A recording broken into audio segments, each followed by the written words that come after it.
দেনমোহর ধরো 2 লাখ বেশি দিলাম।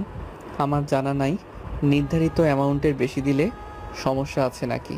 থাকলে থাকলো, স্বামী হিসেবে কিছু দিলে সমস্যা থাকার কথা না। না স্বামী না, আসামি। লেখা কাটলে সৌন্দর্য নষ্ট হয়, তাই কাটবো না। তুমি স্বামী না পড়ে আসামি পড়ো। যে টাকা জমা থাকলো ওইটা যদি আমার দেয়া দেনমোহর হিসেবে খরচ নাও করো, তো তোমার বাপের জমি বেচার টাকা হিসাবে খরচা করো। মনে করবে আমি দেই নাই, তোমার বাপ দিছে। টাকা ছাড়া এক পাও চলতে পারবে না।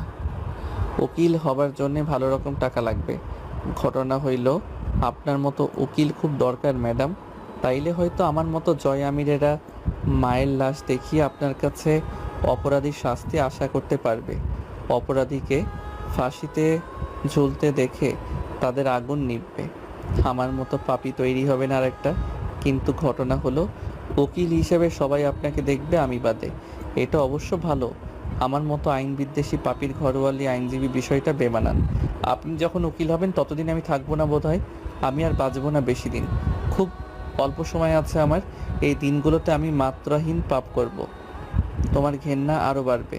তারপর যদি বেশ কিছুদিন বেঁচে থাকি তো ক্যান্সারে মরবো, না হলে গুলি খেয়ে। আমি মরার পর আমিরদের একটা উত্তরাধিকারী দরকার। তাই মরার আগে জিন্নাকে খুঁজে বের করার কাজটা বাকি। আর ওকে খুঁজতেই খুব ভয়াবহ কিছু পাপ করা লাগবে আমার। এরপর শেষ। পাপ থামাতে হলে পাপীকে মরে যেতে হয়। এমনিতেও রক্তের অবস্থা খারাপ। ব্লাড সেলের পেছন মারা গেছে। Bone marrow damage. বেদম মাইর খাওয়ার পর কোনোবার ঠিকমতো চিকিৎসা করা হয় নাই। ক্যান্সার না হইলে আমি অলৌকিক মানুষ হয়ে যাইতাম। মেলা সমস্যা শরীরে।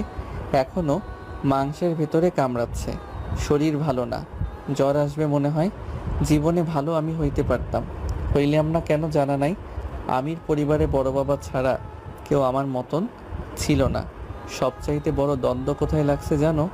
আমি পাপ করতে না চাইলে দুনিয়া ছাড়তে হবে, আর বেঁচে থাকলে আমি পাপ ছাড়ব না।